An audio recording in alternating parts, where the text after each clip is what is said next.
I've said it once, I've said it twice, I've said it 20 times. I'll say it again right here.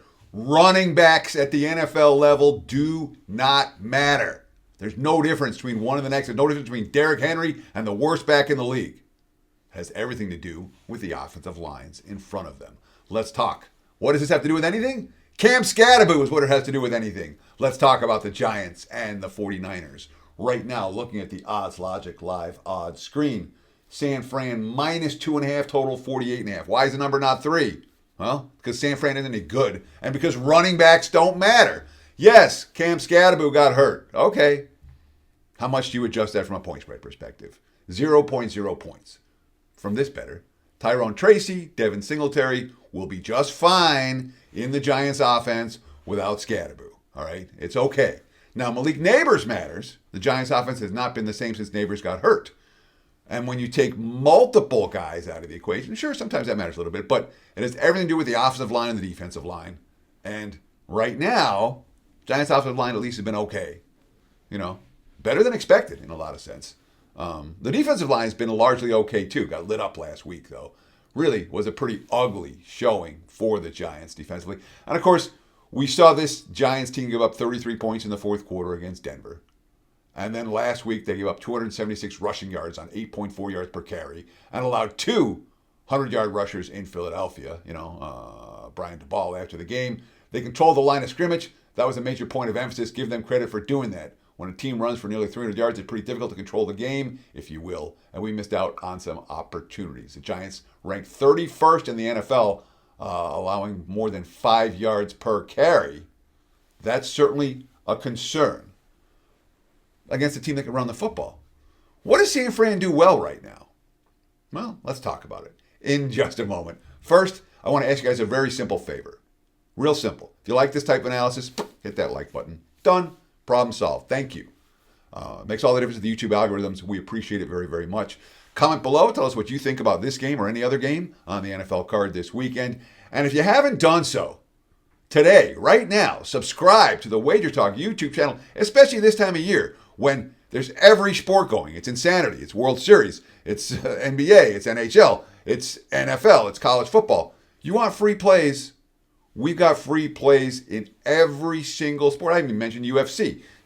Literally, on this channel, tons of quality video analysis. Hit subscribe and get instant alerts every time these videos go live. Nearly 250,000 of you have already done it. And if you haven't, take advantage. Do it right now. Subscribe, follow, like, thank you.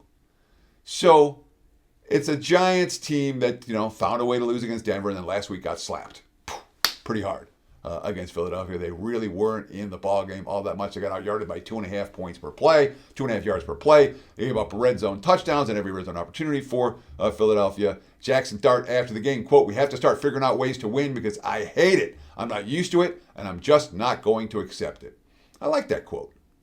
But the real question here is, what's San Francisco doing as road chalk? All right. The 49ers have as many injuries as any team in the league. They really do. They're banged up at quarterback. They're banged up at wide receiver. They're banged up in the offensive line. They're banged up in the defensive line. They're banged up in the secondary. Their biggest skill position talents are sitting on the sidelines in street clothes. They don't have skill position weapons right now, which means when you don't have game breakers, you're not getting quick strike touchdowns. When you're not getting quick strike touchdowns, it means you have to march, grind the ball down the field.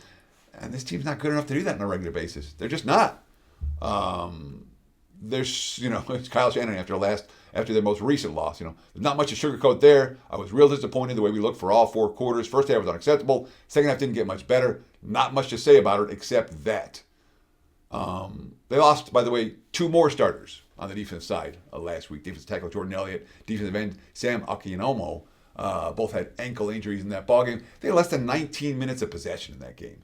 Houston, a team with an offense that hasn't moved the football all year.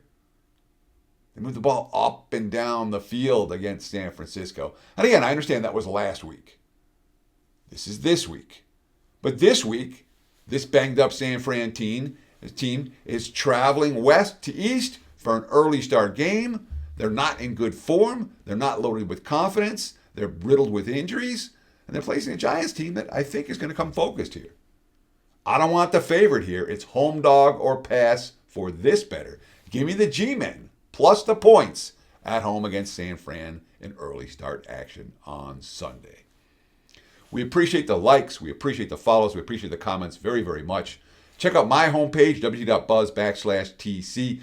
Crappy weekend last weekend.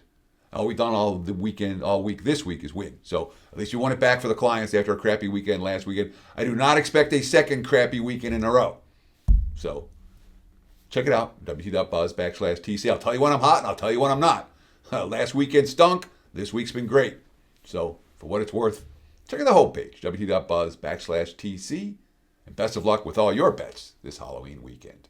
Cheers.